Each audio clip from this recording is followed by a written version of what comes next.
Kami mendapat informasi penting terkait hilangnya Nancy Guthrie, termasuk aktivitas baru hari ini di rumahnya. Para penyelidik mendirikan tenda untuk beberapa waktu. Kami juga tahu bahwa sarung tangan dilaporkan ditemukan di dekat lokasi oleh para penyelidik, dan pertanyaan besarnya adalah, apakah itu sarung tangan yang kita lihat? Orang bertopeng bersarung tangan di depan rumah Nancy Guthrie pagi saat dia hilang? Kami juga menelusuri informasi baru terkait tas punggung milik orang bertopeng itu. Apa yang bisa memberi penyelidikan ini titik terang baru? Kami menangani kasus dari Law and Crime. Saya Chris Stewart.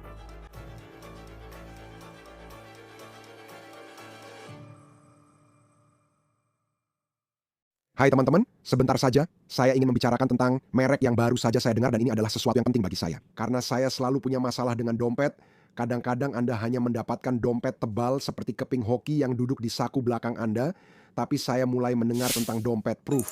Sekarang saya punya satu di sini. Awalnya saya curiga karena begitu banyak orang yang bilang dompet ini luar biasa. Tapi ketika Anda melihat ulasannya, orang-orang bilang ini adalah dompet terbaik yang pernah saya miliki. Mereka benar-benar tidak berbohong karena hype-nya memang nyata. Proof Wallets adalah perusahaan milik veteran, dibangun oleh pengrajin yang bangga dengan hasil dan desainnya. Maksud saya, dompet-dompet ini sangat ramping. Dan sekarang saya juga suka dengan keamanannya, karena selain bisa memblokir radio frequency identification, dompet ini juga bisa menampung hingga 25 kartu, dan kamu tidak akan merasakan dompet yang tebal di saku belakangmu atau merasa seperti ada sesuatu yang akan jatuh dan hilang begitu saja. Mereka juga memberi garansi seumur hidup. Jadi jika dompetmu rusak atau hilang, akan diganti gratis. Kamu juga bisa menyesuaikannya dengan teks atau logo yang tahan lama. Kunjungi gocariproof.com/the-case dan gunakan kode promo kami The Case untuk mendapatkan diskon 15% untuk seluruh pesananmu hari ini. Itu adalah kode promo The Case. Baiklah, mari kita bahas informasi terbaru yang baru saja kami terima. Dalam pencarian Nancy Guthrie, hari ini kita melihat aktivitas di rumah Nancy Guthrie. Para penyelidik kembali dan kini mendirikan tenda di depan rumahnya, tepat di tangga depan. Di rekaman itu, terlihat seseorang bertopeng mengutak-atik kamera bel pintu. Ini bisa berarti beberapa hal. Beberapa ahli mengatakan mereka mungkin menguji DNA di sana, terkait barang bukti yang dikirim ke laboratorium, dan hasilnya mungkin sudah keluar. Dan mereka sedang bekerja dengan itu untuk mencoba menyusun sesuatu yang baru dalam kasus ini. Ingat, itu juga merupakan area rumah di mana ada tetesan darah kecil yang kita lihat di tangga depan rumah itu.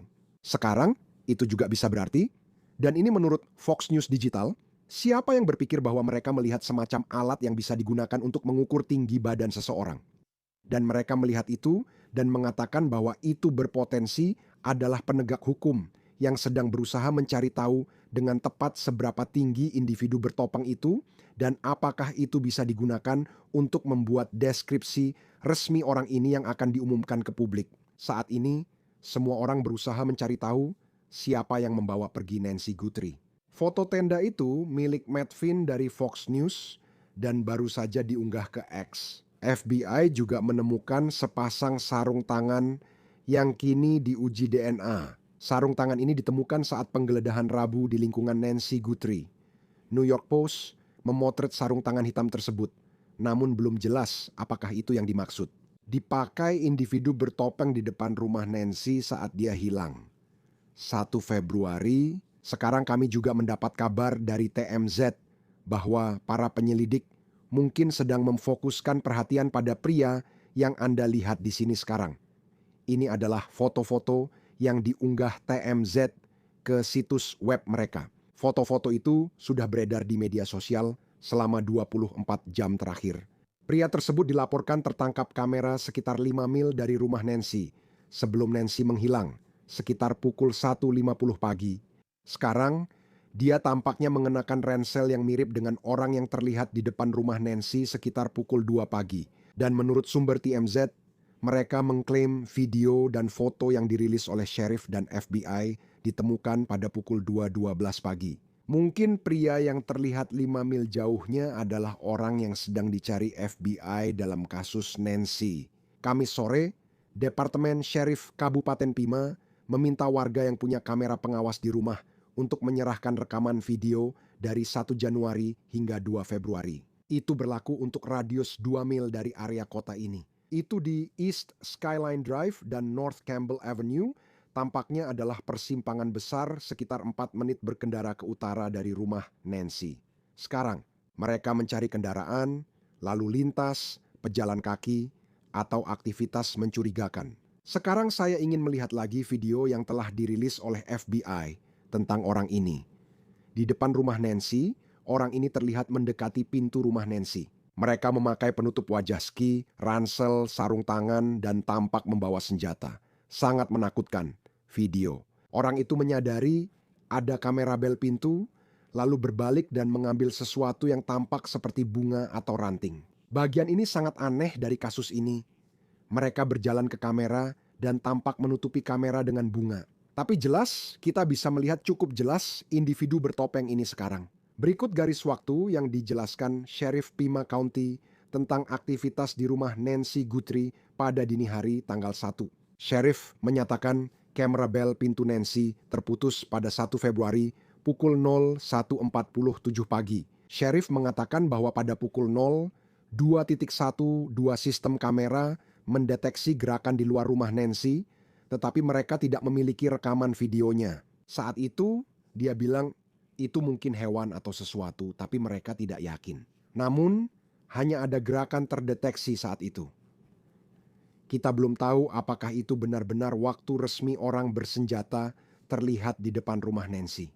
Pukul 2.28 pagi, alat pacu jantung Nancy terputus dari iPhone-nya menurut Sheriff. Sheriff menyatakan mereka punya iPhone Nancy dan sudah menganalisisnya. Apple Watch milik Nancy ditemukan di rumahnya. Kini, ada petunjuk baru yang bisa membantu penegak hukum mengidentifikasi pelaku berkaitan dengan ransel mereka. Saat menonton videonya, Anda tidak melihat logo. Namun ada ciri yang bisa membantu penegak hukum mengidentifikasi jenis dan merek ransel itu. Colt Televisi melaporkan sumber dekat penyelidikan menyebut merek ransel tersangka kemungkinan Ozark Trail Hiker. Mereka juga meneliti merek lain, tapi hanya merek itu yang disebutkan dalam laporan ini jika bisa diidentifikasi. Mereka bisa melacak di mana ransel-ransel itu dijual dan siapa pembelinya dalam beberapa minggu atau bulan terakhir. Merek ini populer di Walmart, juga tersedia di Amazon dan beberapa tempat lain. Jadi ini memang cukup populer dan dijual di berbagai toko besar. Sekarang, minggu ini, FBI telah mengatakan bahwa mereka sedang melakukan apa yang mereka sebut pencarian ekstensif di sekitar rumah Nancy Guthrie. Mereka terus mencari di sekitar dan rumah Annie Guthrie. Annie Guthrie adalah putri tertua Nancy, dan Nancy berada di sana pada malam sebelum pulang dan menghilang. KVOA di Tucson melaporkan warga Catalina Foothills, Tucson diminta menyerahkan rekaman kamera pengawas apapun. Rekaman yang mereka punya pada waktu tertentu menurut saya menarik, salah satunya 11 Januari pukul 9 malam. Sekitar tengah malam, 22 hari sebelum Nancy diambil. Mereka juga meminta rekaman pagi 31 Januari, sehari sebelum dia diambil. Mereka ingin antara 9.30 sampai 11 pagi, dan mereka bilang itu karena ada kendaraan mencurigakan di jalan bernama Via Entrada, dan itu terlihat sekitar pukul 10 pagi, sekarang kita tahu itu. Penyelidik mendatangi pom bensin Circle K terdekat dan meminta rekaman video karena ada kendaraan mencurigakan. Mereka belum memberi keterangan lebih lanjut. Belum jelas apakah itu jadi bukti penting dalam kasus ini dan jenis kendaraan apa yang dicari penegak hukum. Namun, pihak pom bensin mengonfirmasi permintaan rekaman video kepada media bahwa pom bensin itu terletak sekitar 6 menit dari rumah Nancy. Belum jelas berapa orang yang dicari FBI dan Departemen Sheriff Pima County. Direktur FBI, Kash Patel, menyatakan mereka mencari beberapa orang yang jadi perhatian. Belum jelas apakah FBI sedang mengikuti petunjuk baru yang signifikan. Mereka cukup tertutup, itu yang kami tahu, kata Sheriff Pima County. Lebih dari 4.000 laporan masuk hanya dalam 24 jam setelah foto dan video dari individu bersenjata itu dirilis. Jadi inilah kabar terbaru yang kami miliki tentang dugaan surat tebusan itu, kata TMZ pada Kamis pagi. Mereka menerima catatan lagi dari pengirim yang sama seperti kemarin, mengaku tahu siapa yang mengambilnya.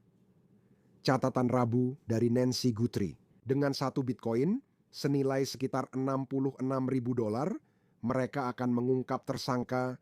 Menurut TMZ, catatan itu sudah diberikan ke pihak berwenang. Lalu Kamis pagi, orang yang sama, menurut TMZ, mengirim email lagi kepada mereka, di mana mereka mengatakan, kutipan, "Saya tidak dianggap serius." TMZ mengatakan begitu. Pengirim kemudian menulis bahwa situasinya telah berubah antara hari Rabu dan Kamis. Mereka juga mengatakan bahwa ini akan menjadi yang terakhir. Saat membantu, TMZ menyebut mereka sudah meneruskan kedua catatan itu. FBI adalah salah satu media yang menerima dugaan surat tebusan awal bersama Kagan Televisi dan stasiun televisi lain di Tucson. Kagan menyatakan surat tersebut menuntut $6 juta dalam Bitcoin pada hari Senin. Tenggat waktu telah lewat dan uang tebusan tampaknya belum dibayar. Menurut Harvey Levin dari TMZ, catatan baru berbeda. Catatan pertama menyebut jika uang tebusan dibayar, Nancy Guthrie akan dikembalikan dalam 12 jam. Tidak ada bukti kehidupan yang kami ketahui. Diduga surat itu menyatakan Nancy aman, tapi ketakutan dan sadar situasinya. Catatan baru ini tampaknya bukan dari penculik, tetapi dari seseorang yang mengaku tahu siapa penculiknya dan lokasi Nancy Guthrie. Catatan itu menyebut mereka meminta 1 Bitcoin untuk memberikan nama tersangka kasus ini. TMZ mengatakan bahwa akun yang tercantum dalam catatan ini adalah akun Bitcoin yang nyata, tetapi berbeda dari akun Bitcoin resmi yang diberikan pada catatan pertama. Sekarang, minggu ini, Bitcoin harganya lebih dari $6.000 per koin menurut TMZ. Mereka sudah menyerahkan catatan baru ke FBI. Sekarang, salah satu pertanyaan besar seiring kasus ini berjalan adalah apakah catatan tebusan yang diduga itu benar-benar asli? Apakah pihak yang membawa Nancy Guthrie benar-benar mengirim permintaan tebusan ke media hingga sampai ke keluarga Guthrie? Selama seminggu terakhir di media sosial, keluarga Guthrie tampak serius, terlihat dari video yang mereka unggah. Ini sangat berharga bagi kami akan segera membayar. Itu acara hari ini. Savannah Guthrie membawakan jelang batas waktu Senin. Namun, setelah batas waktu berlalu, tampaknya tidak ada aktivitas di akun Bitcoin itu. Guthrie lalu mengunggah video ini, menunjukkan perubahan nada dan pesan. Saya ingin tampil dan membagikan beberapa pemikiran saat kita memasuki minggu lain dari mimpi buruk ini.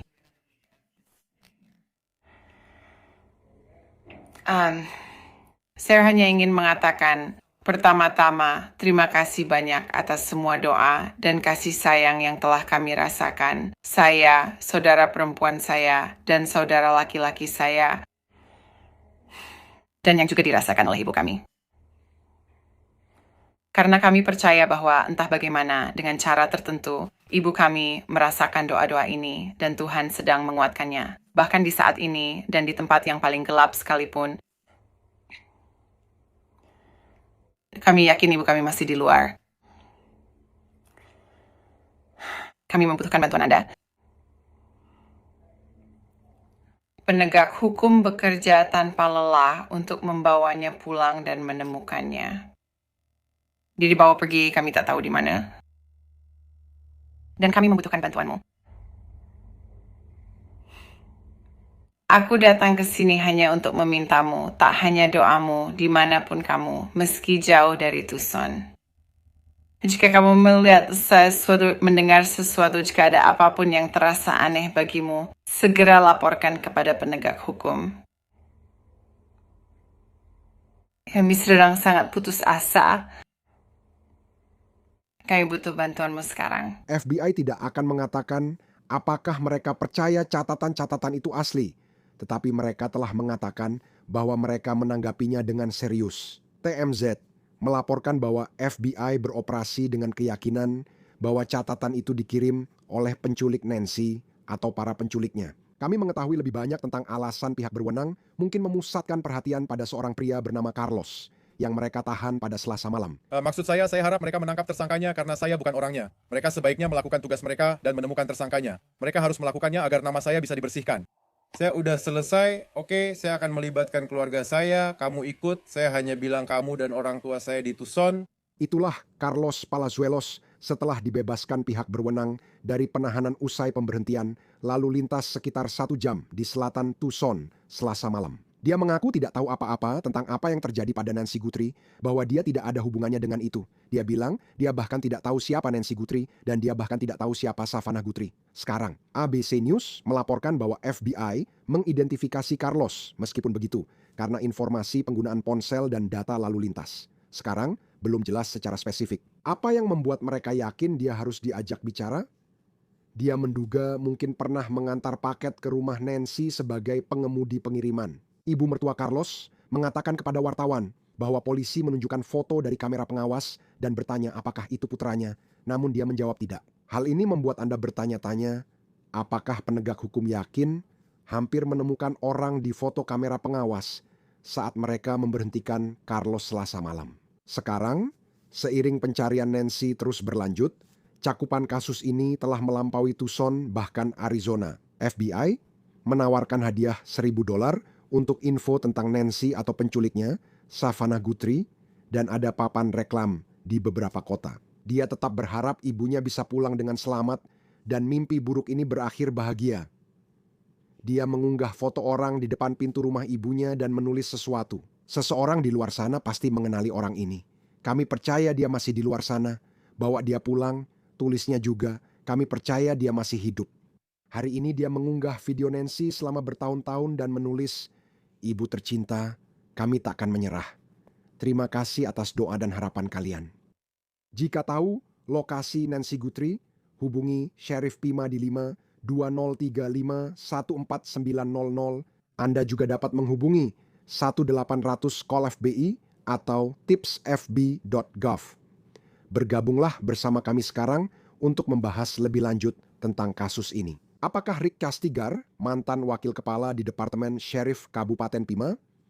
Terima kasih telah bersama kami di Law and Crime. Saya tahu ini pasti sangat. Saya tidak yakin menarik adalah kata yang tepat, tapi beginilah rasanya berada di komunitas selama 12 hari terakhir saat kasus ini berlangsung. Ketika kita melihat begitu banyak aktivitas di rumah Nancy Guthrie, dan Anda melihat, Anda tahu wakil sheriff.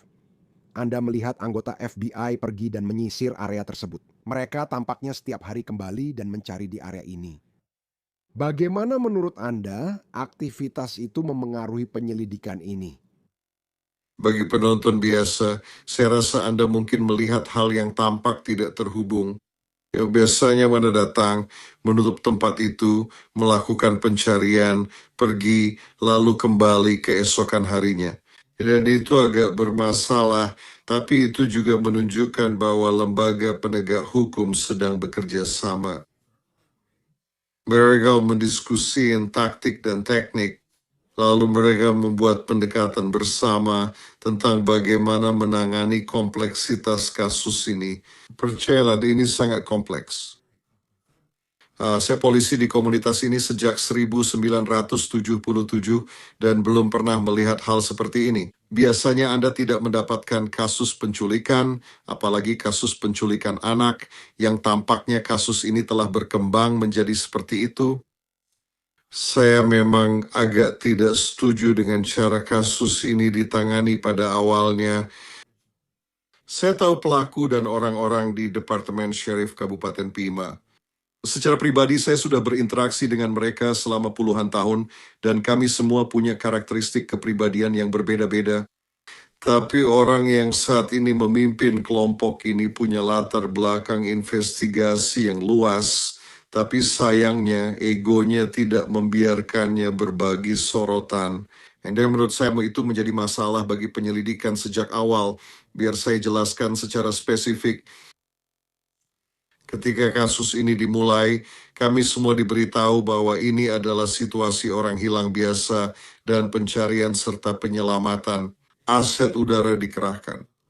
Dan kami mencari seseorang yang tampaknya adalah orang lanjut usia yang mungkin pergi begitu saja, tetapi hal itu segera disanggah oleh bukti-bukti yang jelas di lokasi kejadian. Banyak rekan Anda di media telah menunjukkan beberapa hal. Mereka sudah punya akses ke rumah itu, termasuk banyak darah di teras depan. Seharusnya itu sudah terlihat dari hari pertama, melihat kondisi rumah atau kamar tidur seperti itu. Saya ingat Sheriff Nanos menyiratkan bahwa dia dibawa secara paksa dari kamar tidurnya. Pasti ada bukti yang menunjukkan itu. Masalah yang saya alami secara pribadi berdasarkan pengalaman saya adalah bahwa seharusnya ini langsung berubah dari sekadar mencari orang hilang menjadi menyelidiki sebuah kejahatan yang kemungkinan besar telah terjadi. Sayangnya itu sempat tertunda. Sekarang, ya, ini perlu penjelasan untuk para pendengar dan penonton Anda. Departemen Sheriff Kabupaten PIMA adalah lembaga besar. Ini kabupaten terbesar ketujuh di negara ini secara geografis, bukan berdasarkan jumlah penduduk. Dan ini adalah departemen kepolisian yang mandiri dan lengkap. Semua sumber daya yang dimiliki sebagian besar departemen kepolisian, lembaga ini juga memilikinya. Tapi ada banyak hal yang tidak kami miliki. Dan menurut pendapat saya, begitu dipastikan bahwa ini adalah semacam penculikan atau penyanderaan yang jahat, pihak berwenang federal seharusnya segera dilibatkan. Dan mengenal orang-orang administrasi yang menjalankan tempat itu sekarang, kemungkinan besar hal itu dirahasiakan. Dan menurut saya, secara kiasan, mereka menolak bantuan. Kami bisa menangani ini, kami tidak butuh bantuanmu. Yang menarik bagi saya, Chris, adalah hari ketika kamera kamera Nest dirusak. Itu sudah diketahui. Dan saya ingat Departemen Sheriff setempat dan Sheriff setempat berkomentar tentang rekaman yang mungkin ada itu. Mereka sudah berusaha maksimal untuk menemukan itu, tapi gagal, dan saya yakin mereka menyerah serta tidak tahu apakah itu bisa dipulihkan. Nah, sekarang kita berada 12 hari kemudian, dan kita sekarang tahu dengan sangat jelas bahwa itu sebenarnya bisa dipulihkan. Departemen Sheriff Kabupaten Pima tidak tahu itu mungkin, tapi FBI tahu dan berhasil menemukannya. Itu mengkhawatirkan karena ada penundaan mengizinkan FBI masuk sebagai mitra. Dan sejujurnya mereka seharusnya memimpin penyelidikan ini secara eksklusif dan Departemen Sheriff Kabupaten Pima seharusnya mendukung hal ini. Sekarang saya sudah banyak bicara. Tentu saya juga sependapat.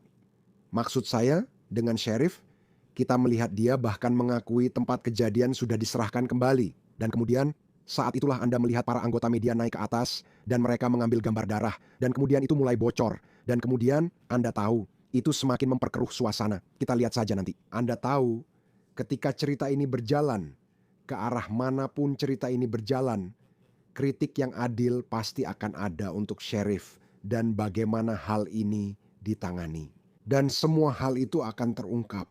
Sekarang, jika mereka baru mendapat foto orang ini di depan pintu, tampaknya itu baru terjadi belakangan ini.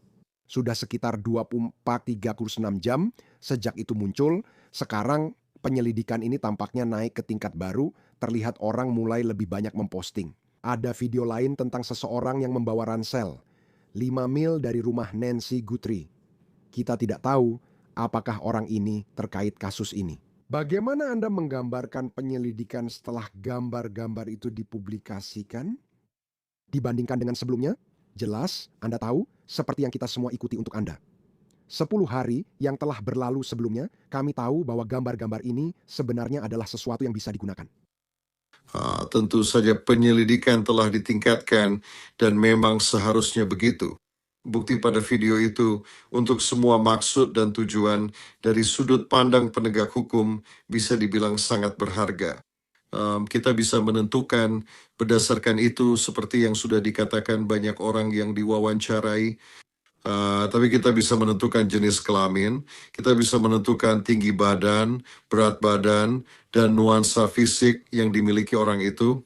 Atribusi-atribusi itu penting agar publik bisa melihatnya, dan saya senang hal itu segera dipublikasikan. Karena seperti yang kita tahu sekarang, ribuan laporan masuk, beberapa di antaranya terdengar tidak masuk akal, tapi beberapa di antaranya mungkin memiliki informasi yang valid dan berguna untuk membantu menangkap orang ini. Dan saya memang menggunakan kata orang. Menurut saya, meski beberapa orang ragu menyebut jenis kelamin dalam kasus ini, jelas ini pria, dan bukan hanya itu. Menurut saya ini bukan cuma subjek, tapi juga tersangka. Melihat foto-foto itu, Anda jelas bisa melihat seseorang yang sangat siap dan terencana. Ada juga, dan saya akan menyebut diri saya sendiri seorang komentator, tapi ada komentator lain di luar sana yang berpendapat bahwa ini adalah perampokan yang gagal.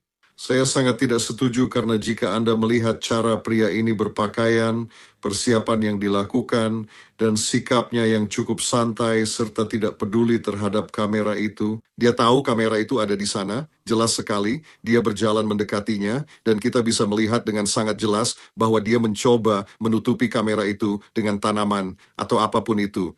Sebenarnya, saya juga ingin menanyakan itu karena Anda sudah membahasnya. Maksud saya yakin Anda sudah. Maksud saya, jelas dalam karir Anda pernah menyelidiki kasus perampokan rumah dan pencurian. Terutama sejak hadirnya kamera bel pintu seperti Ring atau Nest. Seperti Anda tahu, orang ini, siapapun mereka, tampaknya mereka memakai penutup wajah ski, dan mereka, jika Anda mengetik di chat generatif pre-trained transformer misalnya, tunjukkan wajah pencuri. Itu pakaian yang kita bayangkan.